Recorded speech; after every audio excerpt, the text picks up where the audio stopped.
Sir, Vijay அவர்களோட அணுகுமுறையில 3 பெரிய ஸ்ட்ராட்டஜிஸ்ட வந்துட்டு வச்சிருக்காரு. அத பத்தி உங்களோட கருத்து என்ன சார்? இப்போ விஜயோட இந்த 3 வீக வகுப்பாளர்கள் இவங்களை வச்சுட்டு மட்டும் கட்சி நடத்த முடியாது.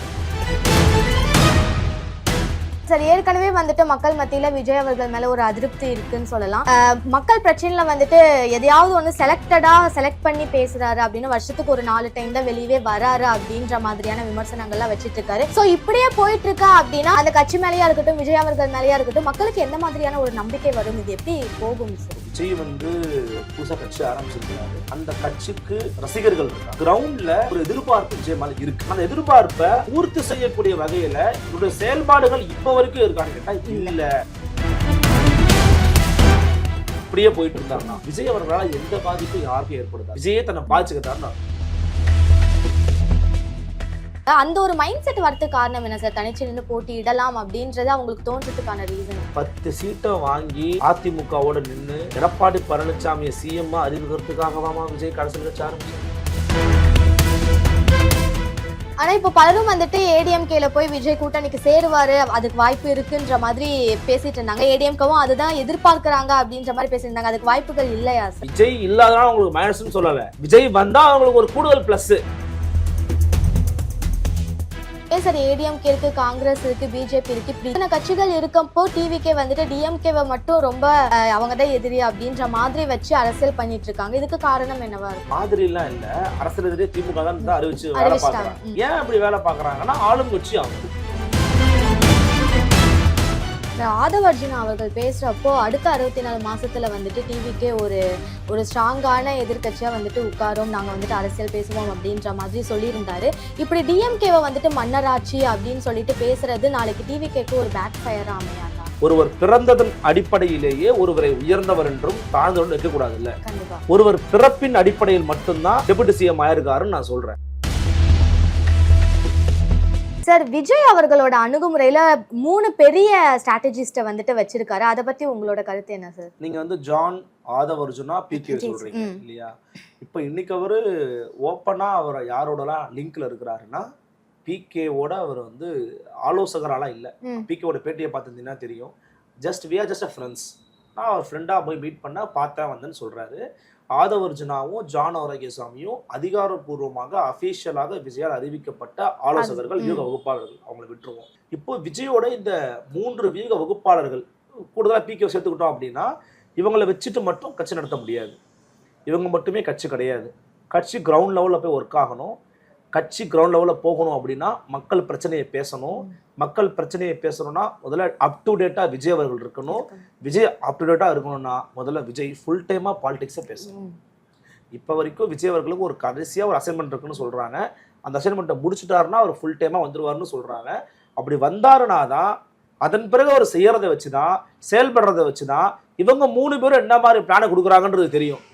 ஒருவேளை சார் நீங்க வெளியில வராதீங்க சார் நீங்க பிரஸ்ஸையே பார்க்காதீங்க சார் நீங்க மக்கள்கிட்டே போகாதீங்க சார்னு அறிவுரை கொடுத்தாங்கன்னா அது ஒரு தப்பான ஸ்ட்ராட்டஜி, தப்பான அணுகுமுறை, தப்பான வழிநடத்தல். அது முட்டுச்சதுல போய் நிறுத்திடும் விஜய். கண்டிப்பா சார், ஏற்கனவே வந்துட்டு மக்கள் மத்தியில விஜய் அவர்கள் மேல ஒரு அதிருப்தி இருக்குன்னு சொல்லலாம்.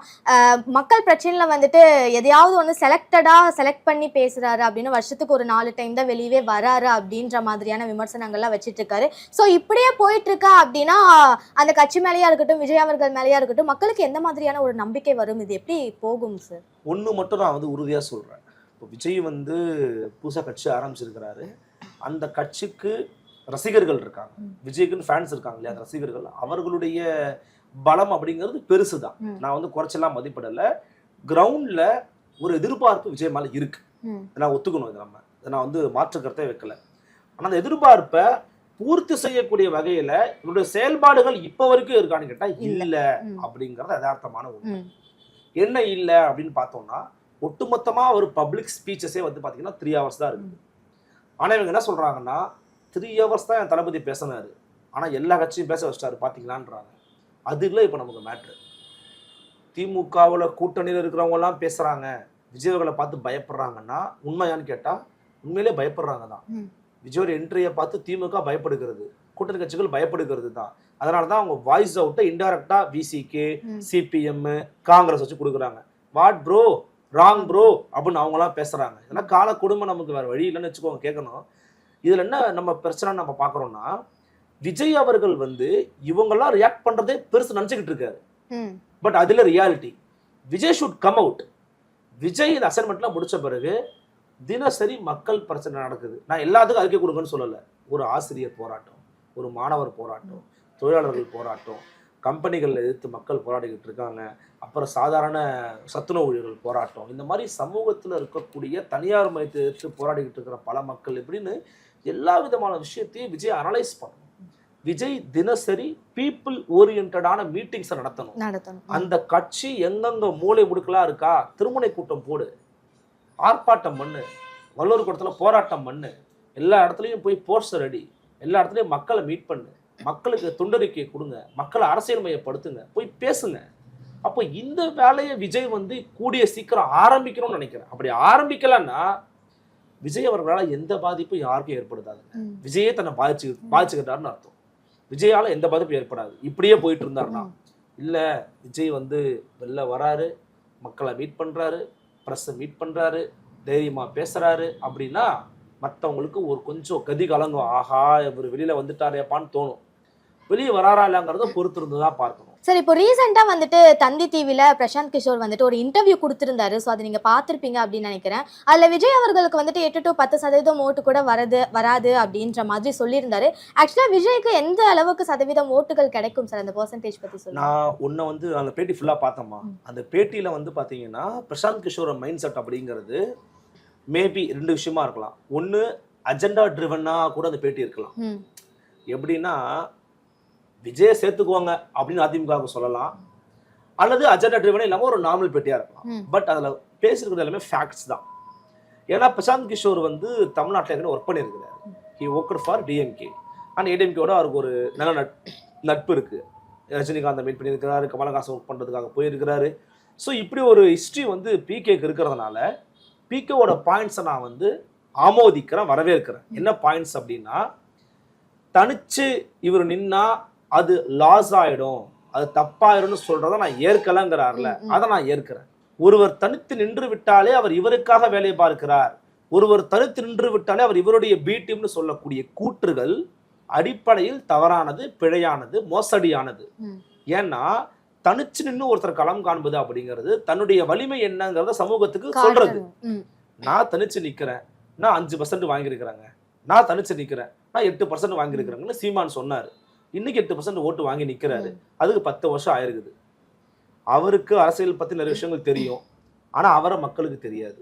இன்னும் அதிகமா போய் ரீச் அவுட் ஆகல. ஸோ 8% வாங்குறதுக்கு ஒரு 10 இயர்ஸ் ஆயிருக்குது. விஜய் அவர்களுக்கு பாருங்க அப்படியே ரெசிப்ரோக்கல். அவருக்கு நிறைய விஷயங்கள் இப்பதான் இனிமேல் அவருக்கு தெரியணும், ஆனா அவர் மக்களுக்கு தெரியும். அவருக்கு ஒரு நல்ல வாய்ப்பு என்னன்னா அவர் மக்களுக்கு தெரியும், ஒரு பிரைட் ஃபேஸ். ஆனா இப்போ அந்த ஃபேஸ் வச்சு அவர் என்ன வேலை பார்க்க போறாருங்கிறதா நமக்கு வந்து இருக்கிற விஷயம். ஸோ தனிச்சு விஜய் நிற்கிறதுங்கிறது நல்லது தான், தப்பு கிடையாது. அவர் தனிச்சு நின்ட்டா திமுக வந்துடும், பிஜேபிக்கு வேலை பார்க்குறாரு, திமுகவோட பி டீம்னு சொல்கிறத நான் வந்து ஏற்கலை. ஏன்னா இவங்க யார் தனிச்சுனாலுமே அவங்கள வந்து B team, C team, A team அப்படின்னு சொல்கிறாங்க. அப்போ நீ என்ன டீமு, நீ யாரோட டீமு? அப்போது எனக்கு என்ன கேள்வி வருதுன்னா, திமுக இன்னைக்கு இதே அலையன்ஸோடு இருந்தாலுமே கூட 2026 என்ன ப்ரொபகண்டா பண்ண போறாங்கன்னு தெரியல. உண்மையிலேயே அடிமட்ட அளவுல மக்கள் மன்றத்துல there is a huge anti incumbency இருக்கு. சிபிஎம் தொடர்கள்ட்ட போய் தனியா போய் பேட்டி கேட்டு பாருங்க. போக்குவரத்து ஊழியர்கள் பிரச்சனை என்ன ஆச்சு, ஆசிரியர்கள் பிரச்சனை என்ன ஆச்சு, பகுதி நேர ஆசிரியர்கள் பிரச்சனை என்ன ஆச்சு, விரிவுரையாளர்கள், இந்த பகுதி நேர விரிவுரையாளர்கள் பிரச்சனை என்ன ஆச்சு, கௌரவ விரிவுரையாளர் பிரச்சனை என்ன ஆச்சு கேட்கறாங்க.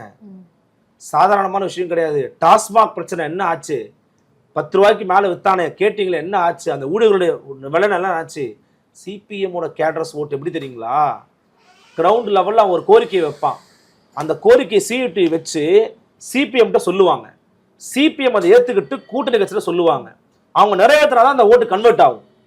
நிறைவேற்றினா ஓட்டு ட்ரான்ஸ்ஃபர் நடக்காது. கூட்டணிலாம் வைங்க, கீழே வேலை பார்க்க மாட்டாங்க. ஏன், நீ ஏற்கனவே உனக்கு ஓட்டு போட்டு செஞ்சியா நீனு அப்படின்னு கேட்பாங்க. அப்போ ஓட் டிரான்ஸ்ஃபர் நடக்கணும்னா திமுக என்ன பண்ண போகுது தெரியாது. அப்போ அதிமுக பாமக தனித்து நிற்குதுன்னு வச்சுப்போம், பிஜேபி ஒரு பக்கம் தனித்து நிற்குது, சீமான் தனிச்சு நிற்கிறாரு, விஜய் தனிச்சு நிற்கிறாரு, திமுக அலையன்ஸ் யாருக்கு வேணா எப்படி வேணா ஓட்டு போலாங்க. பிகே சொல்றது உண்மைதானே, எப்படி வேணா போலாம். ஏன் திமுக அலைன்ஸ்ல இருக்கிற ஓட்டு திமுக விஜய் கூட வரலாம், அதிமுகவுக்கு போகலாம், அந்த அலைன்ஸ் ஒண்ணும் இல்லாம கூட போகலாம். அது எப்படி இவங்களுக்கு மட்டும் பாதிப்பே வராது, இவங்களா மட்டும் பிரிச்சுப்பாங்க? இது என்ன அது கதையா இருக்கு? அவர் தான் சொல்றாரு, அரித்மெட்டிக்கை வச்சு நீங்க பேசிக்கிட்டு இருக்கீங்க. நிறைய கேட்கிறாரு, ஹரியானா கேட்கறாங்க, அரித்மெட்டிக் வச்சு நீங்க பேசுறீங்க. அரித்மெட்டிக் எப்பயும் ஒர்க் அவுட் ஆகணும்னு அவசியமே கிடையாது. ஹியூமன் பர்செப்ஷன் இருக்குல்ல, அது கூட ஒர்க் அவுட் ஆகலாம். திமுகவுக்கு ஓட்டு போட்டுக்கிட்டு இருந்தோம், இப்போ நம்ம அதிமுகவுக்கு போடணுமான்னு தெரியல, புதுசா வந்திருக்க விஜய்க்கு போடுவோம், போடலாம். திமுக ஓட்டு போட்டுக்கிட்டு இருந்தோம், அதிமுகவும் சரியில்லை, விஜய் நடிகராக இருக்கிறாரு, சீமான் தொடர்ச்சியா கத்திக்கிட்டு இருக்காரு 10 வருஷமா, போடுவோம், போடலாம், சொல்ல முடியாது. அப்ப என்னன்னா பர்செப்ஷன் வைஸ் பார்க்கும்போது ஒரு விஷயத்தை செட் பண்றாங்க. அதான் அவர் சொல்றாரு, எல்லாரும் ஓட்டை பிரிச்சுக்கிடுவாங்களாம், திமுக ஓட்டு அப்படியே எவ்வளோன்னு ஏங்க சொல்றீங்க அப்படின்னு கேட்குறாங்க. அந்த கேள்வி நியாயமான கேள்விதான். அவங்க மத்தியில கூட மைண்ட் மாறி இருக்கலாம். There is a floating voting, அது இருக்குது, அது மாறலாம் அப்படிங்கிற மாதிரி சொல்றாரு. ஸோ என்னுடைய கணிப்பு அடிப்படையில விஜய் அவர்கள் தனித்து போட்டிட்டாலும் தப்பு கிடையாது. அதான் சார், அந்த மாதிரி அவங்களும் அதான் சொல்லியிருக்காங்க, 2026 நாங்க வந்துட்டு தனிச்சுதான் போட்டியிட போறோம் அப்படின்றது சொல்லியிருக்காங்க. அந்த ஒரு மைண்ட் செட் வரதுக்கு காரணம் என்ன சார்? தனிச்சு நின்று போட்டியிடலாம் அப்படின்றது அவங்களுக்கு தோன்றதுக்கான ரீசன்? நீங்க கூட்டணிக்கு போனீங்கன்னு வச்சுக்கோங்கம்மா, ஒரு உதாரணத்துக்கு சொல்ல, எடப்பாடி பழனிசாமி கிட்ட போறீங்க, அவர் உங்களுக்கு சீட்டு ஒதுக்குறாரு அப்படின்னா எவ்வளவு சீட்டு ஒதுக்குறாருன்ற முடிவை அவர் தான் எடுப்பாரு. ஏன்னா அவரு தான் ஒரு பிக் பொசிஷன்ல இருக்கிறாரு. அவர் இன்னைக்கு ஒரு தமிழ்நாட்டு எதிர்க்கட்சி தலைவர், நீண்ட நெடிய அரசியல் பாரம்பரியத்துக்கு சொந்தக்காரர். அரசியல்ல எது சரி எது தப்பு, எங்க போகணும், எங்க நீக்கணும், எங்க பேசணும், எங்க சிரிக்கணும்னு தெரிஞ்ச ஒரு நபர் எடப்பாடி பழனிசாமி, சாதாரண ஆள் கிடையாது. அப்ப எடப்பாடி பழனிசாமி யோசிக்கணும் அப்படின்னா, நீங்க எப்ப ஆரம்பிச்ச கட்சி? இப்பதான் ஆரம்பிச்ச கட்சி. நீங்க ஒரு அரசியல்ல ஒரு சின்ன குழந்தை, ஒரு இளங்கன்று. நீங்க உங்களை யோசிச்சுட்டு நான் கொடுக்க முடியும்? நீங்க ப்ரூவ் ஓட் பேங்க் வச்சிருக்கீங்களா? ஒரு அன்டெஸ்டட் ஓட் பேங்க்குக்கு எவ்வளவு சீட்டு கொடுக்கறது? ஒரு 10 சீட்டு கொடுக்கலாம் அதிகபட்சம். 10 சீட்டை வாங்கி அதிமுகவோட நின்று எடப்பாடி பழனிசாமியை சிஎம்மா அறிவிக்கிறதுக்காகவாமா விஜய் அரசியல் கட்சி ஆரம்பிச்சாரு? அதுக்கு அவர் கட்சி ஆரம்பிக்க வேணாம், கட்சியே ஆரம்பிக்காம மக்கள் மன்றம் வச்சிருந்தா அப்படி இல்லை, எங்கள் மன்றம் அதிமுகவுக்கு ஆதரவு. ஆனா இப்ப பலரும் வந்துட்டு ஏடிஎம்கேல போய் விஜய் கூட்டணிக்கு சேருவாரு, அதுக்கு வாய்ப்பு இருக்குன்ற மாதிரி பேசிட்டு இருந்தாங்க. ஏடிஎம்கவும் அதுதான் எதிர்பார்க்கறாங்க அப்படின்ற மாதிரி பேசியிருந்தாங்க. அதுக்கு வாய்ப்புகள் இல்லையா சார்? அதாவது 2 விஷயம் சொல்றேன். இது சொல்றாங்கல்ல, அவங்க மனதளவு, நான் அவங்க யாரும் தப்பா சொல்லல, அது அவங்களுடைய பர்செப்ஷன், அது அவங்க அனாலிசிஸ். நிறைய பேர் சொல்றாங்க அந்த கருத்தை. மன்னிசர் சொல்றாரு, முத்தலிஃபன் சொல்றாங்க, நிறைய பேர் சொல்றாங்க, அது அவங்களுடைய அனாலிசிஸ். அதை நம்ம குறைச்சி மதிப்பிடல. ஆனா அதிமுகவுக்கு தாவேகா தேவைங்கிற ஒரு பார்வையை முன்வைக்கிறாங்க. ஏன்னா அதிமுக கொஞ்சம் ஒரு பலவீனமா ஒரு சூழல் இருக்கிறாங்க, யங் ஓட் பேங்க் அவங்களுக்கு கிடையாதுன்னு போது விஜய் வர்றதுனால அவங்களுக்கு ஒரு பிளஸ் தான். விஜய் இல்லாதனால அவங்களுக்கு மைனஸ்ன்னு சொல்லல, விஜய் வந்தா அவங்களுக்கு ஒரு கூடுதல் plus. Okay, young vote bank வருதுன்னு பிளஸ், அதனால சேர்த்துக்கணும்னு நினைக்கிறாங்க. ஆனா இவ்வளவு சீட்டு அவங்க கொடுக்கணும், 30 கொடுக்கணும், 40 கொடுக்கணும், எதுக்குங்க கொடுக்கணும்? நார்மலா அதிமுககாரனே கேட்பேன், எதுக்குங்க கொடுக்கணும் 40 சீட்டு? விஜயகாந்த் கொடுத்தாங்க, அம்மையா ஜெயலலிதானா புருவன் ஓட் பேங்க் 8% ஓட்டு வச்சிருந்தாரு, அதனால கொடுத்தாங்க, கூட்டணி வச்சாங்க, முடிஞ்சு போச்சு. அதோட கட்சியா அழிஞ்சு போச்சா? ஏஞ்சு திரும்பி வர முடியலையா? தேமுதிகங்கிறது எவ்வளவு பெரிய கட்சியா இருந்தது. இன்னைக்கு அவர் உயிரோடு இருந்திருந்தாரு, சில மாட்டு முடிவு எடுத்திருந்தாருன்னா தமிழ்நாட்டுக்கு சிஎம் விஜயகாந்த் தான். இன்னைக்கு அரசியல் சூழலே மாறி போயிருக்கும். கெடுவாய்ப்பு நடக்கல. அது நல்ல மனிதர் அவர். இன்னும் சில பேர் இருக்காங்க, இவர் நிச்சயமா போய் சேரணுங்க, சேராம இருக்கவே கூடாதுங்க, தனிச்சு நிற்க கூடாதுன்னு சொல்றாங்கல்ல, அவங்களுடைய இன்னர் மைண்ட் செட் என்னன்னா ஆன்டி டிஎம்கே இருக்குது. திமுக ஒழிச்சு கட்டுறதுக்கு வேற வழி இல்லையா, இவங்க போய் சேர்ந்தாயே ஆகணும்னு சொல்றது ஒரு மைண்ட் செட். இப்போ பழக்கிற பேர் எடுத்து பாருங்களேன், சில சமயம் தனிச்சு நின்றுவாரு, சில சமயம் சேரணும் பாரு. அவர் கருத்தை அவர் கருத்தை முதன்மையா வைக்கல, அந்த மாதிரி சொல்றவங்க கருத்து என்னவா இருக்குன்னா திமுக எதிர்ப்பிலிருந்து வருகிறது அந்த கருத்து. நீங்க அப்படி ஒரு முன் கருத்தோடு வருஷத்தை அணுகவே கூடாது. இப்போ என்ன யோசிச்சீங்கன்னா, தனிச்சு நிற்கிறதோ கூட்டணி வைக்கிறதோ விஜயின் முடிவு. விஜய் தனிச்சு நின்னாரா, நிக்கணும்னு முடிவு பண்ணாரா, அதுல இருக்கிற சாதக பாதங்களை பத்தி பேசு. தனிச்சு நின்னா 2026 சிஎம் ஆக முடியாது, அது எனக்கும் தெரியும், விஜய்க்கும் தெரியும். சொல்ல மாட்டாரு, மேடையில் 26 நம்ம ஆட்சி ஆடுறோம் தான் சொல்லுவாரு. இன்னைக்கு இருக்கிற சாத்தியக்கூட அப்படின்னு நினைக்கிறேன். மேவே ஒரு நம்பிக்கையா இருக்கலாம். 80% அவர் சிஎம் ஆக வாய்ப்பு இல்லைங்க. 20% திடீர்னு ஒரு வரலாறு நடக்குது, வரலாற்று பெருநிகழ்வு நடக்குது, எல்லா மக்களும் விஜய் பக்கம் போறாங்க. அது ஒரு மிகப்பெரிய ஹிஸ்டரி. அது நடக்கிறதுக்கெல்லாம் வாய்ப்பு ரொம்ப ரொம்ப ரொம்ப ரொம்ப கம்மி. அவர் ஒரு நம்பிக்கையில் இருக்கிறாருன்னு வச்சுப்போமே, தனிச்சு நிற்கிறாரு, ஒரு 5 எம்எல்ஏ ஜெயிக்கட்டும், விஜய் கண்டிப்பா ஜெயிப்பாரு. விஜய் நிற்கிற இடத்துல விஜய் ஜெயிக்க வாய்ப்பு இருக்கு. ஏன் கணிப்படிப்படையில் ஒரு பெரிய ஸ்டாரு ஒருத்தர் நிற்கிறாருன்னும் போது அங்கே இருக்கிற எல்லாரும் கொஞ்சம் டவுன் ஆயிடுவாங்க, அவ்வளோ சீக்கிரமா பண்ண முடியாது. ஸோ விஜய் நிற்கிற இடத்துல விஜய் ஜெயிக்கிறாருன்னு வைப்போம். ஒரு கட்சியின் தலைவர் ஜெயிக்கிறதே ஒரு மிகப்பெரிய பலம் தான். சட்டமன்றத்துக்குள்ள போங்க, 5 எம்எல்ஏக்களை வச்சுக்கோங்க, எதிர்க்கட்சியா செயல்படுங்க. மக்களுக்காக பேசுங்க, பிரச்சனைகளை பத்தி பேசுங்க, சட்டமன்றத்துல போராட்டம் பண்ணுங்க, கோஷம் போடுங்க, முழக்கம் போடுங்க, கோரிக்கை வைங்க. 5 எம்எல்ஏக்களை விசுவாசிகளா வச்சுக்கோங்க. துட்டு குத்தாங்க போயிடக்கூடாது. அப்புறம் முடிஞ்சு போச்சு, கட்சியை சொல்லி முடிச்சிருவாங்க. தேமுதிக முடிச்ச மாதிரி ரொம்ப ஸ்ட்ராங்கான மெம்பர்ஸா போடுங்க. அப்புறம் 2029 நாடாளுமன்ற தேர்தல் வரும், அங்க போட்டி போடுங்க. 10 இடத்துல நில்லுங்க. அப்போ ஒரு கூட்டணி பத்தி பேசுங்க. 31க்கு வாங்க. ஏன் நீங்க எடுத்து வந்தா 20 தான் வரணும்னு வருவீங்களா என்ன? எதனா அவ்வளோன்னு அதிகார பசி உங்களுக்கு? அவ்வளோன்னு அதிகார பசி இருக்கட்டும், தப்பு இல்லை. ஆனா எல்லாமே அதுவா இருக்கக்கூடாது. வரட்டும், தனிச்சு நிக்கட்டும், போட்டி போடட்டும், போகட்டும், கொஞ்ச நாள் ஆகட்டும், என்ன பிரச்சனை? திமுகவோட பலம் என்ன? 10 ஆண்டுகள் எதிர்க்கட்சியாருன்னு வேலை பார்த்தாங்க. அப்போசிஷன் பார்ட்டியா இருக்கதாங்க மிகப்பெரிய கஷ்டம். இன்னொன்னு, ஜனநாயகத்துக்கு வலிமை சேர்ப்பது ஆளுங்கட்சி கிடையாது, எதிர்க்கட்சிகள் தான். எதிர்க்கட்சிகள் இல்லாத நாடு ஜனநாயகத்தில் ஒழிந்து போற நாடா இருக்கும். அது ஒரு ஃபேசிஸ்ட் கவர்மெண்டா இருக்கும். அப்போ விஜய் தனிச்சு நிக்கிறதுல திமுக ஒரு பாடமா எடுத்து பாருங்க. திமுக கட்சி ஆரம்பிச்சது எப்போ? 49ல ஆரம்பிச்சாங்க. எடுத்தோன்னு ஆட்சிக்கு வந்துட்டாங்களா என்ன? 53ல போட்டி போட்டாங்க, 57ல போட்டி போட்டாங்க, 62ல போட்டி போட்டாங்க, அப்புறம் 67ல தான் ஆட்சியவே பிடிக்கிறாங்க. 2 எம்எல்ஏ, 4 எம்எல்ஏ, 5 எம்எல்ஏ, 40 எம்எல்ஏ, அப்புறம் தான் 117க்கு மேல எம்எல்ஏ கிடைக்குது இல்லையா? அப்பனா என்ன அர்த்தம்? பொறுமையா மக்களுக்காக பேசி போராடி நம்பிக்கையை பெற்று தான் வரணும். அதுதான் ஒரு கிராஜுவல் growth. அதான் இயற்கையான வளர்ச்சி. இல்லைன்னா அது பேர் வீக்கம்.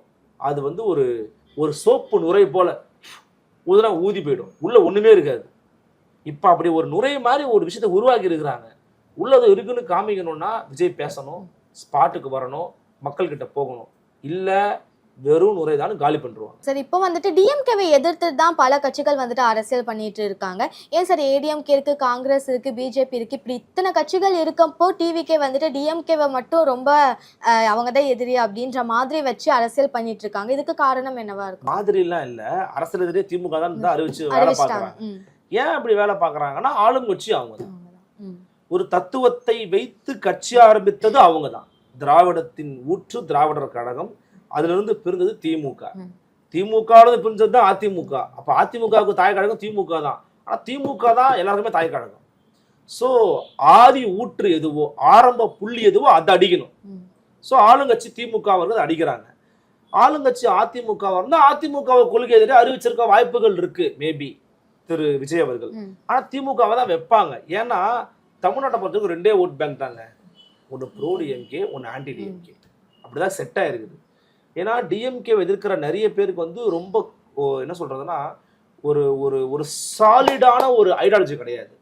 இப்போ அதிமுக எடுத்து போனா குறைச்ச மதிப்படையில் அதிமுகவோட தத்துவம் என்ன? ஆன்டி டிஎம்கே தான். திமுக தீய சக்தி. எம்ஜிஆர் சொன்னாரு, திமுக என்னும் தீய சக்தியை வீழ்த்துவதுதான் நமது வேலை அப்படின்னாரு. முடிஞ்சு போச்சு. அவன் ஃபுல்லா அதுக்கு அடாப்ட் ஆயிட்டான். திமுக ஒழிக்கிறதுடா, இதான் வேலை நமக்கு. அப்புறம் திமுகவோட அதே கொள்கை, சமூக நீதி, சாதி ஒழிப்பு, இடஒதுக்கீடு, பெண்ணிய உரிமை, பெரியாரு, தீண்டாமை ஒழிப்பு இப்படின்னு 10 விஷயத்தை எடுத்து பேசிப்பாங்க. நீங்க அதிமுக வச்சுக்கோங்களேன், பெரிய பிளஸ் உங்களுக்கு. திராவிடம் பேசலாம், தமிழ் தேசியம் பேசலாம், கம்யூனிசம் பேசலாம், சில சமயங்களில் இந்துத்துவம் கூட பேசலாம், முஸ்லிம்ஸும் பேசலாம், கிறிஸ்டின் பேசலாம், என்ன வேணா நீங்க இருக்கலாம் அதிமுகவில். திமுக அப்படி இருக்க முடியாது. அப்படி இருந்தீங்கன்னா நீங்க ஈஸியாக அம்பலப்பட்டு போயிருவீங்க. ஐயோ திமுக கொள்கைக்கு எதிராக இருக்கிறான் என் கண்டுபிடிச்சிருவாங்க. அதிமுக அப்படி கிடையாது. ஸோ அதிமுக ஒரு ஸ்ட்ராங் ஐடியாலஜியோட இப்போ இல்லை. ஏன் இப்போ நீங்க இன்னைக்கு சீமான் எதிர்த்து அடி அடிக்கிறாங்கன்னா, சீமான் ஆல்டர்னேட்டிவ் பாலிடிக்ஸை நான் தான் பண்ற ஒரு ஐடியாலஜியை காமிக்கிறார். சீமான் தன்னை முன்னிறுத்தினா பிரச்சனை கிடையாது, சீமானை காலி பண்ணிடலாம் அப்படின்னு நினைப்பாங்க அவங்க. சீமானோட ஐடியாலஜியை காமிக்கிறாரு. அப்ப எப்படி காலி பண்றது? இவர் அடிச்சா அது விழுன்னு நினைக்கிறாங்க. அது இவர் அடிச்சா அது விழப்போறது இல்லைன்றது வேற. இவங்க அது சில வாதங்கள் வைக்கலாம், எங்கள்கிட்ட இருந்து வந்ததுங்க, நாங்க மரங்க அது கிளைங்கெல்லாம் சொல்லலாம். இது இன்னைக்கு வேற மாதிரி ஒரு டைமென்ஷனுக்கு அது போயிருச்சு. அப்போ டைரக்டா யாரை நீங்க ஐடியாலஜி எதிர்க்கிறீங்களோ, இப்போ அண்ணாமலை எடுத்துக்கோங்களேன். திமுகவுக்கு நான் எதிர்க்கிறேன், அண்ணாமலை எதிரி இல்ல. பிஜேபிங்கிற ஹார்ட்கோர் இந்துத்துவ பார்ட்டிஸ் அகேன்ஸ்ட் டிஎம்கேன்றாரு. தமிழ்நாட்டில் அது செல்லுபடி ஆகாத ஒரு தத்துவம், அல்லது வெல்ல முடியாத ஒரு தத்துவம். தன்னியல்பிலேயே பிழைகளை கொண்டிருக்கக்கூடிய ஒரு தத்துவமா அது இருக்குது. அதனால ஜெயிக்க முடியாது தமிழ்நாட்டில், அதுக்கு வாய்ப்பே கிடையாது. அலையன்ஸ் போகாம, எம்ஜிஆர் முகத்தை காட்டாம, ஜெயலலிதா முகத்தை காட்டாம பிஜேபியால ஓட்டு வாங்க முடியாது. வெறும் மோடி போட்டோவை காட்டி ஓட்டு வாங்க சொல்லுங்க, பிஜேபியால முடியாது. மக்கள் ஏற்க மாட்டான். ஏன்னா மக்களுக்கு எம்ஜிஆர், ஜெயலலிதா, அண்ணா, கலைஞர், பெரியார் இவங்க தான் தெரியும், அல்லது இவங்களோட கான்டெம்பரரியா ஆட்கள் தெரியும், வேற யாரும் தெரியாது, அல்லது அவங்க ஏற்க மாட்டாங்க. அப்படி இருக்கும்போது ஐடியாலஜிக்கலாகவும் பார்ட்டி வைஸும் பெரிய சக்தியா இருக்கிறது யாருன்னு பார்த்தீங்கன்னா திமுக.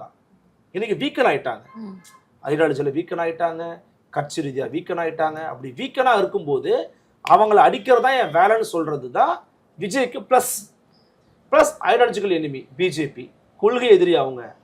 இது தமிழ்நாட்டினுடைய இயல்பான ஒன்று தான். ஸோ விஜய் அவர்கள் திமுகவை தான் டார்கெட் பண்ணி ஒர்க் பண்ணுறதுங்கிறது தான் சரியான அணுகுமுறை, அதுதான் சரியான பாலிடிக்ஸும் கூட. ஆனால் அட் த சேம் டைம் அதிமுகவை நான் ஏற்றுப்பேன், அதிமுகவோட தவறுகளை நான் வந்து கொஞ்சம் சகிச்சுக்குவேன்னு சொல்லக்கூடாது. அது தப்பான பாலிடிக்ஸ், அது வேற மாதிரி போயிடும். விஜயுடைய இந்த ஆன்டி டிஎம்கே பாலிடிக்ஸ் வந்து ஒர்க் அவுட் ஆகுது, ஒர்க் அவுட் ஆகும், இன்னும் அதிகமாக ஒர்க் அவுட் ஆகணும். அப்படின்னா Vijay should come out. Vijay வெளியில் வரணும், பேசணும், பார்க்கணும், மக்கள்கிட்ட போகணும், ப்ரெஸ் மீட்டை சந்திக்கணும். இப்படி நிறைய விஷயங்கள் பண்ணாருன்னா விஜய்க்கான ஆதரவுங்கிறது கூடுதலாகும் நான் நினைக்கிறேன். இதான் என்னுடைய தனிப்பட்ட கருத்து. ஆதவ அர்ஜுனா அவர்கள் பேசுறப்போ அடுத்த 64 மாசத்துல வந்துட்டு டிவிக்கே ஒரு ஸ்ட்ராங்கான எதிர்க்கட்சியா வந்துட்டு உட்காரும், நாங்க வந்துட்டு அரசியல் பேசுவோம் அப்படின்ற மாதிரி சொல்லியிருந்தாரு. இப்படி டிஎம்கேவை வந்துட்டு மன்னராட்சி அப்படின்னு சொல்லிட்டு பேசுறது நாளைக்கு டிவிகேக்கு ஒரு பேக் ஃபயரா அமையாதா? இல்லை, எதுக்காக பேக் ஃபயர் அமையும்னு நினைக்கிறீங்க நீங்க? இப்போ டிவிகே வந்து மன்னராட்சின்னு இவங்களை விமர்சிக்கிறது வந்து இன்னைக்கு நேற்று பிகேவும் அதான் சொன்னார், டைனஸ்டி பாலிடிக்ஸ் பண்ணுறாங்க. டெபுட்டி சிஎம்மா இன்னைக்கு உதயநிதி தான் இருக்கிறாரு. நாளைக்கு நீங்களும் நானோ போயிட்டோ இல்லை நம்ம தோழரோ போய் யாரோ ஒருத்தர் போய் திமுக சேருவோம், ஒரு 2 வருஷம் நம்ம நல்லா வேலை பார்ப்போம், நமக்கு டெபுட்டி சிஎம்மா கொடுத்துருவாங்களா என்ன? முதல்ல நம்ம கவுன்சிலர் ஆக முடியுமா, பகுதி சொல்லர் ஆக முடியுமா, உண்டு செல்லர் ஆக முடியுமா? நான் டெபுட்டி சிஎம்மா நல்லா பேசுவேன், எனக்கு நிறைய கொள்கை தெரியும், கோட்பாடு தெரியும், தத்துவங்கள் தெரியும், தலைவர்கள் தெரியும், நான் பேசுகிறேன், வரலாறு தெரியும், நான் பேசுகிறேன். ஆக்கிடுவீங்களா நீங்கள்? ஆக்க மாட்டீங்க தானே? ஏன் ஆக்க மாட்டீங்க? I am not the son of the CM, I am not the part of the CM's family, கிடையாதுல்ல. ஸோ டைனஸ்டி பாலிடிக்ஸ் தான் இருக்கிறது, உண்மை யதார்த்தம் தான். விஜய் சொல்கிறதுலையோ டிவிகே சொல்கிறதுலையோ ஆதவ் சொல்கிறதுலையோ பொய்யெல்லாம் கிடையாது, அது உண்மைதான். அது எப்படி ஹேண்டில் பண்ண போகிறாங்கிறதா மேட்ரு. இப்போ உதயநிதி ஏன் வந்து அவர் மீது வெளிப்படையான விமர்சனம் வருதுன்னா, ஸ்டாலின் மாதிரியான ஒரு பாஸ்ட் எக்ஸ்பீரியன்ஸ் உதயநிதி கிடையாது. உதயநிதி அவர்கள் ஒரு நபரா 19 உள்ள வராரு, 21 போட்டி போடுறாரு, எம்எல்ஏ ஆகிறாரு, அமைச்சர் ஆகிறாரு, டக்குன்னு ஒரு துணை முதலமைச்சர் ஆகிட்டு குறுகிய காலம் டக்குன்னு உங்களுக்கு எல்லாமே கிடைக்குது இல்லை? அது ரொம்ப ஆபத்தானது தமிழ்நாட்டுக்குன்னு இவங்க ஜஸ்டிஃபை பண்ணணும். ஆமா, இது டைனஸ்டி பாலிடிக்ஸ் தப்புன்றதை சொல்லணும். பிறப்பின் அடிப்படையில் உயர்வு தாழ்வு கற்பிப்பது சரியா தப்பா? தப்பு. அதான் சனாதன கோட்பாடு. ஒருவர் பிறந்ததன் அடிப்படையிலேயே ஒருவரை உயர்ந்தவர் என்றும் தாழ்ந்தவர் வைக்கக்கூடாது இல்ல. கண்டிப்பா. ஒருவர் பிறப்பின் அடிப்படையில் மட்டும்தான் டெபுட்டி சிஎம் ஆயிருக்காருன்னு நான் சொல்றேன். ஒருவர் பிறந்ததனாலேயே ஒருவருக்கு எப்படி தகுதி இருக்குன்னு நீங்க நினைக்கிறீங்க? உடனே இன்னொரு கேள்வி கேட்பாங்க, பிறந்ததனாலேயே தகுதி இல்லைன்னு நீங்க நினைக்கிறீங்க? சரிப்பா, நீ அவர் தகுதி இருக்குன்னு நிரூபி, உங்களுக்கு டைம் கொடு. ஏன் மற்றவங்க யாருமே கட்சியில் இல்லையா? ஏன் கட்சி பிரச்சனை பற்றி பேசாதீங்கன்றாங்க. திமுகங்கிறது மக்களுக்கான இயக்கம்னு பல முறை கலைஞர் கருணாநிதி சொல்லியிருக்கிறாரு. மக்களாக தான் நான் கேள்வி கேட்குறேன், பதில் சொல்லுங்க. கட்சியில் யாருமே கேள்வி கேட்கல, எப்படி கேள்வி கேட்பாங்க? கேள்வி கேட்டால் அங்கே இருப்பாங்களா? முதல்ல கட்சியில் இருக்க முடியாதுல்ல. அதனால் யாரும் கேள்வி கேட்கறது கிடையாது. அது ஒரு சர்வாதிகார அமைப்பு தான். திமுக ஒரு முதலாளித்துவக்கு சர்வாதிகார கட்சி தான், ஒன்று மாற்றுக்கிறது. தமிழ்நாட்டில் இருக்கிற ஒரே கட்சி, அந்த ஒரு கட்சி தான் வந்து பொலிட் பியூரோ வச்சுருக்கிறாங்க. அந்த ஒரு கட்சி தான் மாவட்ட ரீதியாக கூட்டம் போட்டு தலைவரை தேர்வு செய்கிறாங்கன்னா அது இப்போ இருக்க சிபிஎம் மட்டும்தான், வேறு யாரும் கிடையாது. மிச்சமே முதலாளித்துவ கட்சி தானே. மிச்சமே நியமனங்கள் தான். நியமிக்கிறோம், தேர்வு பண்ணுறது கிடையாது. நியமனம், துணை பொதுச்செயலாளர் நியமனம், பொதுச்செயலாளர் நியமனம், ஒன்று செயலாளர் நியமனம். இங்கே தான் வந்து தேர்வு செய்யப்படுகிறார், தேர்ந்தெடுக்கப்பட்டார்னு சொல்லுவாங்க சிபிஎம்ல. ஏன்னா அது ஒரு ஜனநாயக கட்சி, ஜனநாயக அமைப்பு. அது இன்னைக்கு பாவம் திமுகவோட கூட்டணி போய் இன்னைக்கு ரொம்ப தப்பான ஒரு ட்ராக்ல உட்காந்துக்கிட்டு இருக்காங்க. அவங்களும் மேலே வரணும்னா ஏதாவது அவங்க பண்ணிதான் ஆகணும். 2026 எலெக்ஷன் வந்தாதான் பலரோட பேச்சுக்கு என்ன முடிவு அப்படின்றது தெரியும். இது தொடர்ந்து பல தகவல்களை எங்களுக்கு அளிச்சிருக்கீங்க சார், ரொம்ப நன்றி. மிக்க நன்றி.